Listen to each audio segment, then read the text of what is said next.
Week 4, we talk about those inspections, leases, and doing other things yourself legally with the forms. So your move-in inspections, do you go and walk the property with your tenant? Do you like to get that friendly with them, or do you want to hire somebody else to do that? And then your periodic inspections, maybe once every 6 months or so, you're going to go in there. So a lot of owners will have at least a yearly inspection, but sometimes a bi-yearly inspection to go in. Just make sure they're keeping the place up, make sure they haven't moved a bunch of other people in that aren't on the leases. Just general checking to make sure that the place is still in good repair.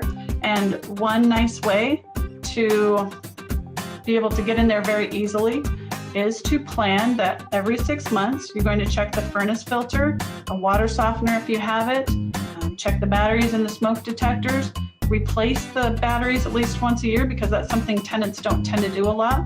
So you can put everything on tenants, but there's also some advantage in you staying a little bit up to date on those upkeep items, and it gives you a really, really good reason to go walk that property. And then screening tenants, applications, legal issues, all of that wrapped into, do you do it yourself? Do you hire it out? What are the pros and cons of those things? Steve, do you have any comments on that? No, that was pretty complete. Just understand again that we've got a lot of detail on each of those topics, and we want to be able to give those to you. But this here is just a list of the different kinds of forms that you might need, and we've got some resources in here where you can also locate some of those. But it would be a good idea just to kind of put those all together, just so you can look at what you're going to be needing and then getting real familiar with those forms. And if you'll do that, you're going to be ahead of the game when it comes time to start to put this together.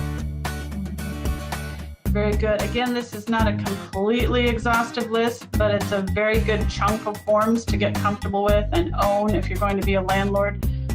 If you're going to hire out all your property management, then your property management company should have definitely should have all of the forms that are needed in your area to be legal and compliant with when and how many days and notices for evictions, late payment notices, all of that. They need to be familiar with the laws because they are different in different areas.